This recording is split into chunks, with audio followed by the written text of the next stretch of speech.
In a world where Vegito never defused, a lot of things changed. When he got absorbed by Majin Buu, he put this shield up around him so that he didn't instantly become a part of Buu. And in the series, straight away, after he realized he was safe, he put down his shield, and because of what Majin Buu was made out of, what was inside him, the Potara earrings had a reaction and Vegito defused back into Goku and Vegeta. But this time, something came over Vegito, and he thought that maybe he should keep his shield up, and that's what he did the entire time he was inside Buu. And that's the difference in the story. The normal stuff happens, but Vegito escapes Majin Buu with everyone, without turning back into Goku and Vegeta. After defeating Kid Buu, Vegito wants to defuse and go back to Goku and Vegeta, but in this story, the Potara earrings are for life, and so Vegito accepts his fate. Now, if Vegito doesn't defuse and he stays that way forever, one of the biggest problems is Bulma and Chi-Chi. Who's he gonna pick?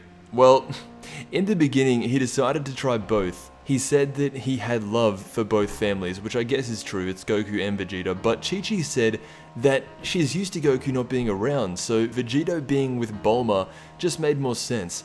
Now, a few months later in Dragon Ball Z, Vegeta and Bulma had a baby, and it was Bra. We saw her in Dragon Ball Super just before the tournament and briefly at the end of Dragon Ball Z. However, in this version, they still have that baby, but instead of Vegeta being the dad, it's Vegito. Goku's DNA has slipped into yet another Saiyan hybrid, and because they are fused, this version of Bra has potential to be really, really strong. Vegito pulled out a scouter and her power level at birth was over 13,000, so just a little bit higher than Broly.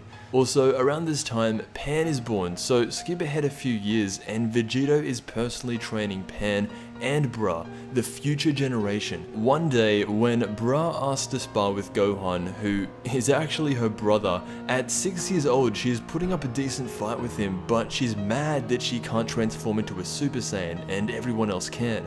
And of course, that's when it happens. She transforms at the age of 6 and is now fighting recklessly against Gohan, firing energy towards the ground. Even Vegito, who is on another planet, can feel her power.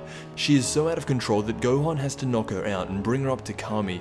Then Vegito shows up, and seeing how crazy she was, he decides it's time to take her into the time chamber and do some training. Skip ahead 10 minutes though, and Vegito comes marching out. He just leaves.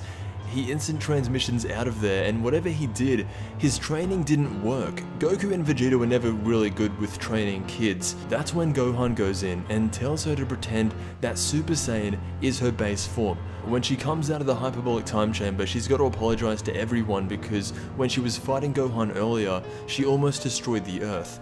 Now, Vegito comes back and puts her up against adult Gotenks, and at 6 years old, she's fighting him almost equally. This leads into the multiverse tournament where we start to see more of her power.